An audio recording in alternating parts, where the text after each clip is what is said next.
Meu nome é Rodrigo, tenho 37 anos, faço parte da Missão Chagas Eternas. Já estamos aí há algum tempo com os meninos, já conheci eles de longa data, né? Bem antes de existir esse lugar aqui. E minha esposa está ali no fundo, é a Letícia, né? Nós somos casados há 12 anos já. E eu sou chamado a pregar a palavra, porque um dia Deus me chamou. Há uns 11 anos atrás, mais ou menos.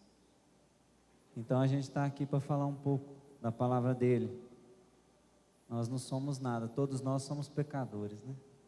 Mas a palavra dele é o que santifica. Quem trouxe a Bíblia, pega aí já em 1 Samuel, capítulo 5.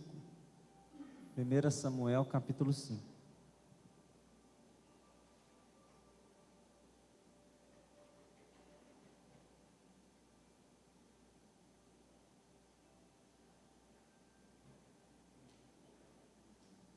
Tirar a blusa aqui que o trem já esquentou. Já. O Espírito Santo está aqui, né? Não tem como ficar de blusa. Amém? Então é capítulo 5, 1 Samuel capítulo 5, versículo 1.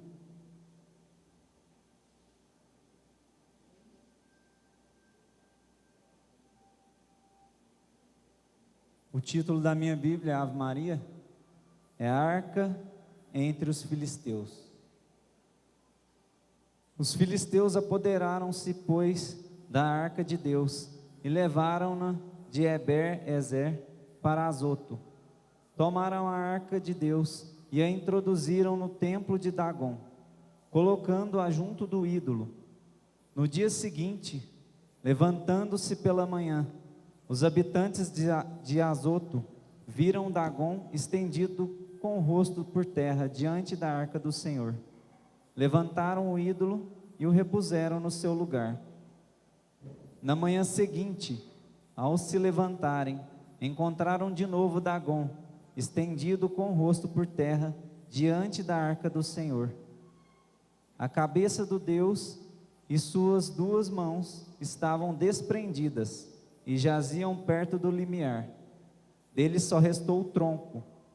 É por isso que os sacerdotes de Dagom e todos os que entram no seu templo em Azoto evitam ainda hoje pôr o pé no limiar da porta.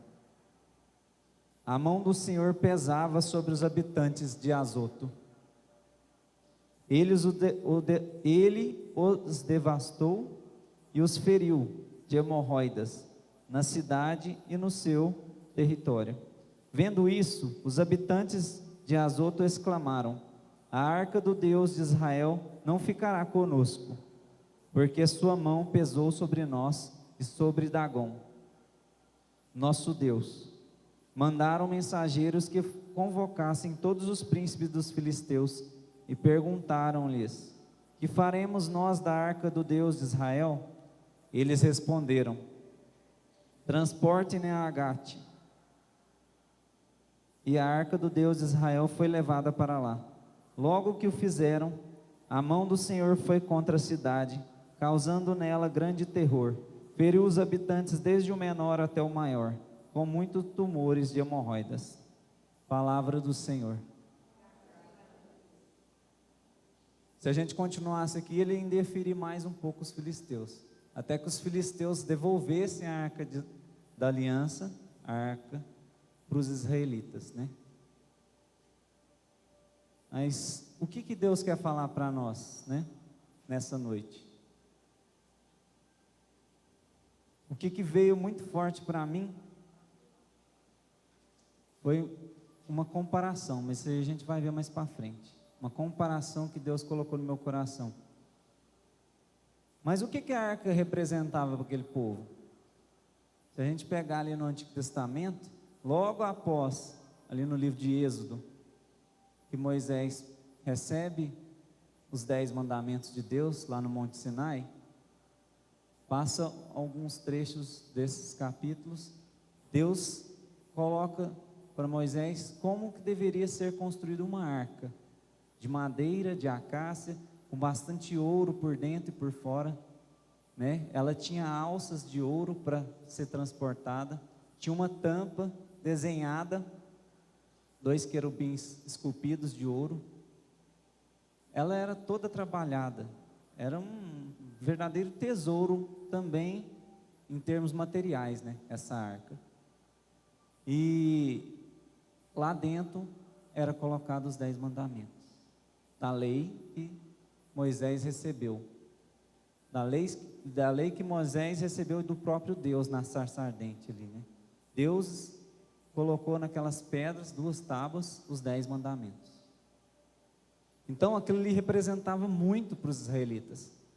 Além disso tudo, ela representava também a presença de Deus no meio do acampamento dos israelitas. A presença de Deus, a arca era a presença do próprio Deus. Tanto é que, quando ele pede para construir, ele também pede para construir um véu, porque poucos poderiam entrar ali e ficar próximo da arca, né? Existia um véu que separava o santo dos santos.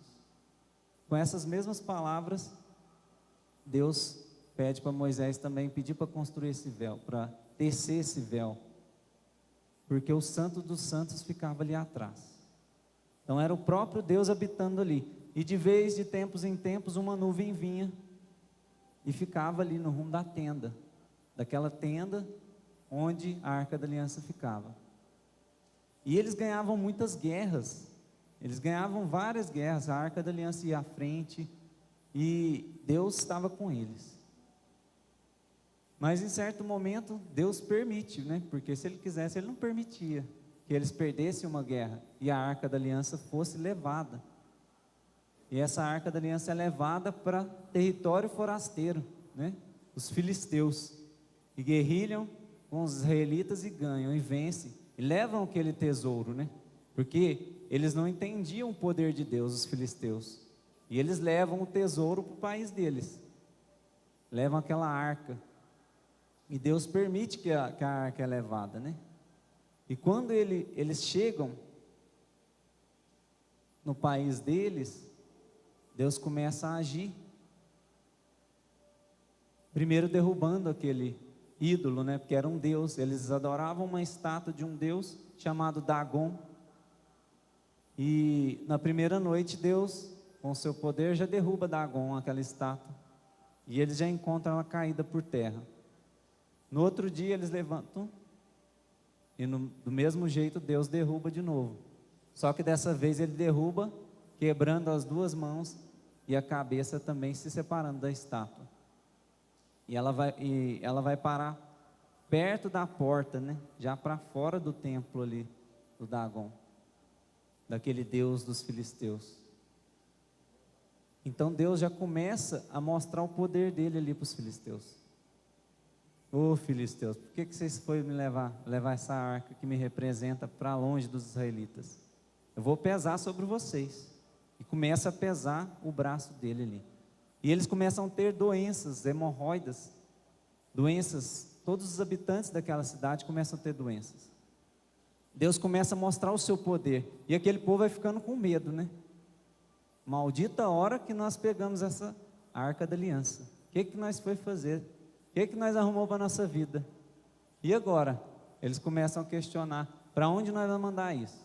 E eles chamam os príncipes dos filisteus para mandar essa Arca da Aliança para outra cidade. E eles mandam para outra cidade, se eu não me engano é Gat, né?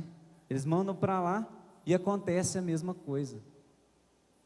As pessoas começam a ser feridas com hemorroidas, desde o menor até o maior. Então não teve nem idade, até as crianças sofreram, as crianças dos filisteus.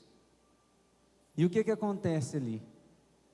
Mais para frente, que a gente não leu aqui, eles são obrigados a devolver. Eles devolvem, eles não querem mais aquilo lá é maldição para eles, né?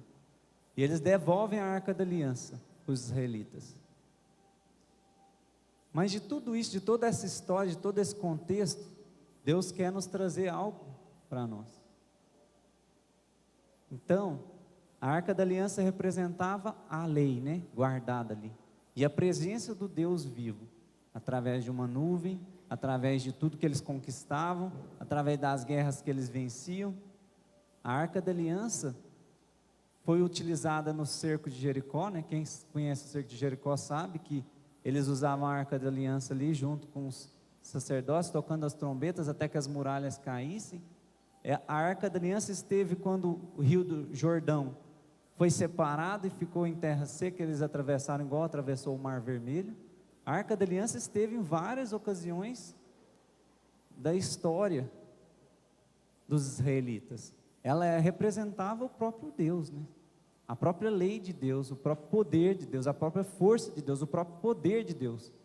Só que o que Deus colocou no meu coração foi uma comparação. Ele me levou a comparar a Arca da Aliança com o próprio Jesus. Aí, eu anotei algumas coisas aqui. A Arca da Aliança carregava os 10 mandamentos, né? A lei de Deus. E o que que em Lucas, no comecinho de Lucas, o Evangelho vai falar? E o Verbo se fez carne e habitou entre nós. Então a própria palavra, a própria lei, se Jesus é a palavra, é o Verbo de Deus descido do céu, Jesus pode ser considerado a própria lei, né? A própria palavra. Então ele é a nova aliança com os israelitas também, com nós, com todos nós, né?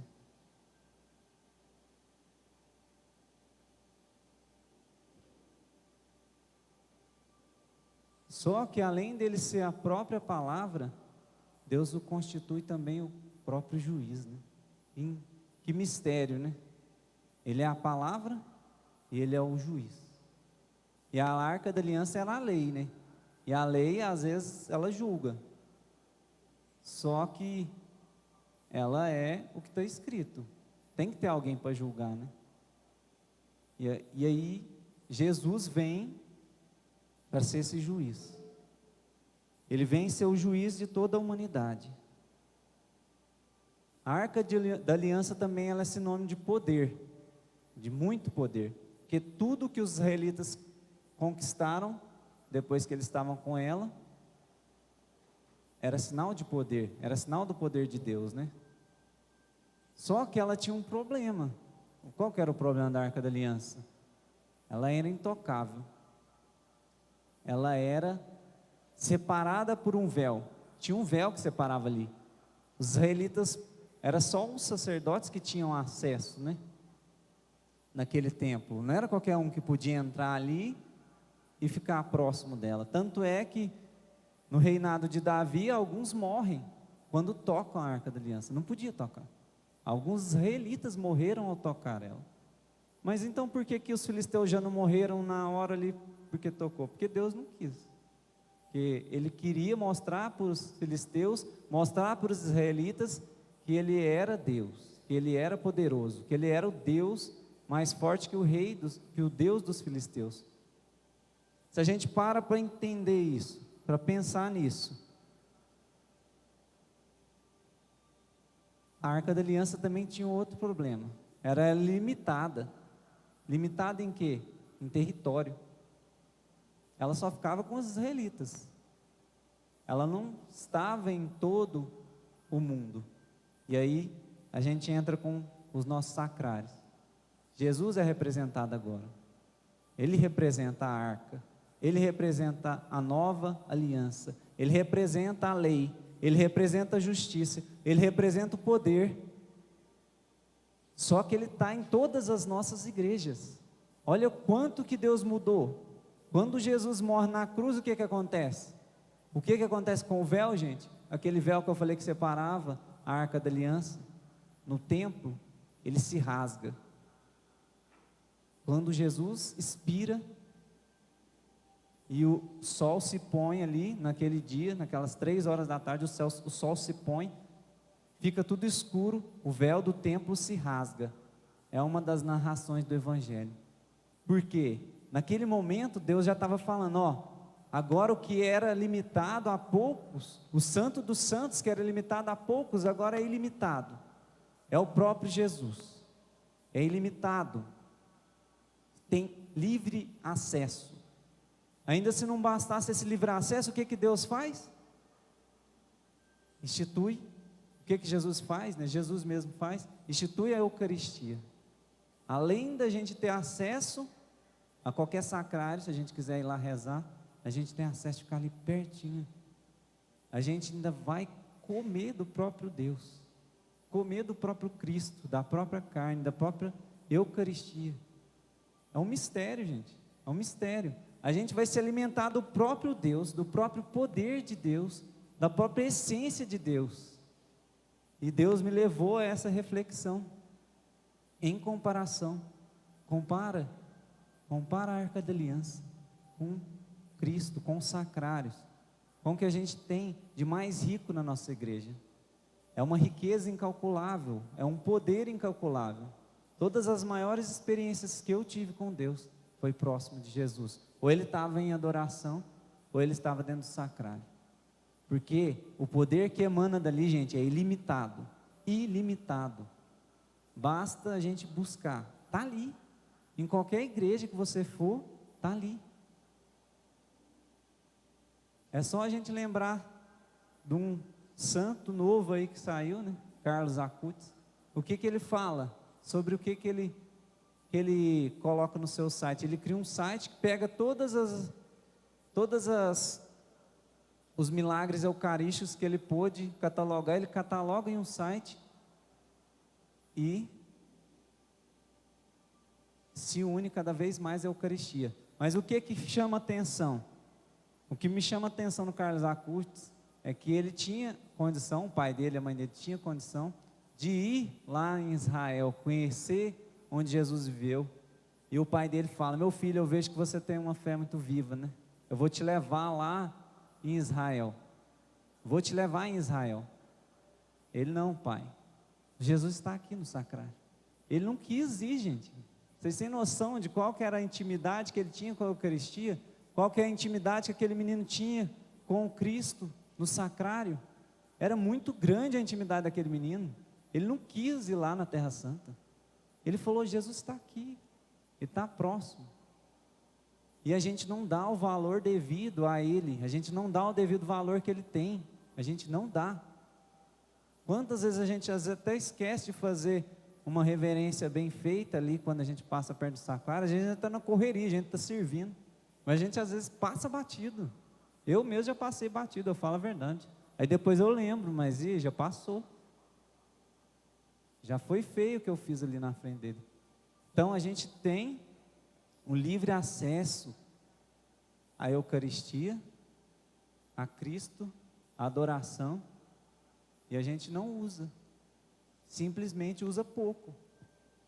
Por que o menino Carlos Acutis não teve o seu corpo corrompido? Porque ele estava muito ligado, gente, muito ligado com a Eucaristia.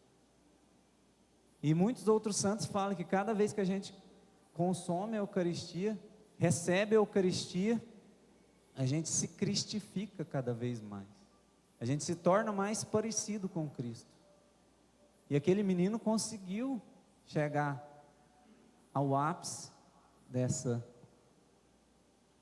união com a Eucaristia e com Cristo. Então, a gente tem dois tesouros, né? A Arca da Aliança, um tesouro material incalculável. É um tesouro incalculável, porque tinha muito ouro, né? Era muito grande, é muito ouro, espessura de ouro grande. E nós temos um tesouro espiritual incalculável, que é a Eucaristia, que é Cristo no sacrário. É incalculável o poder que emana daquele sacrário, daquela Eucaristia, daquele corpo do próprio Santo de Deus, que morreu por nós um dia na cruz. E a Arca da Aliança não podia ser tocada, mas Jesus Cristo pode. Jesus Cristo quer ser tocado, Ele quer que a gente tenha comunhão perfeita com Ele. Ele quer que a gente toque Ele profundamente, sinta Ele profundamente, no fundo da nossa alma. Então o véu é rasgado naquele momento da morte de Jesus. É rasgado. E a gente tem livre acesso. E o que a gente tem feito? O que a gente tem feito? O que nós, católicos, temos feito com essa riqueza que a gente tem? Será que a gente tem propagado ela? Propagado a importância da Eucaristia? Tem pessoas que não acreditam mais, infelizmente. Tem pessoas que não acreditam mais. Tem um milagre eucarístico que o padre duvidou. O próprio padre duvidou. E o que aconteceu nesse milagre eucarístico? A hóstia se tornou carne. E os cientistas analisaram aquela carne e ela pulsava, né? Ela tinha vida. E ela era de um homem mais ou menos de 33 anos. E ela tinha até o tipo sanguíneo. Eles conseguiram identificar, os cientistas. É isso, gente. Ela é o próprio Deus, é o próprio Cristo que está ali. Só que o poder que emana da Eucaristia é incalculável. É incalculável. Se a gente se unisse mais à Eucaristia, haveria mais conversões. A nossa igreja estaria mais cheia de pessoas cada vez mais cheias de Cristo, cheias do Espírito Santo. Porque através de Jesus Cristo, através da sua Eucaristia, a cura chega. Eu sou ministro da Eucaristia também, gente. E eu comecei a levar a Eucaristia para uma tia minha que estava com câncer. Ela não ia na igreja mais. Mas eu comecei a levar. Falei, tia, você precisa se confessar? Ela achava que não, mas ela precisava. Mas ela recebeu. Eu falei, tá, vou te dar a Eucaristia. E eu levei várias vezes. Ela está bem hoje. Mas o Cristo, gente, a Eucaristia é cura. Ela é cura física e espiritual. Ela é cura. Ela é cura física e espiritual. E eu acho que é isso que Deus queria falar para nós hoje. É a importância que a Eucaristia e Cristo no sacrário tem para a nossa igreja. É a riqueza incalculável da nossa igreja. É a riqueza incalculável. Por que Maria também é uma mulher diferenciada, né? Que os próprios anjos estão espiritualmente anos-luz atrás dela. Alguns santos falam isso. Eles estão anos-luz atrás da sua espiritualidade. Porque, gente, ela foi o sacrário. Ela guardou o próprio Deus. Ela guardou Cristo. Então ela tinha que ser um ser especial. Ela tinha que ser algo diferenciado de tudo que havia.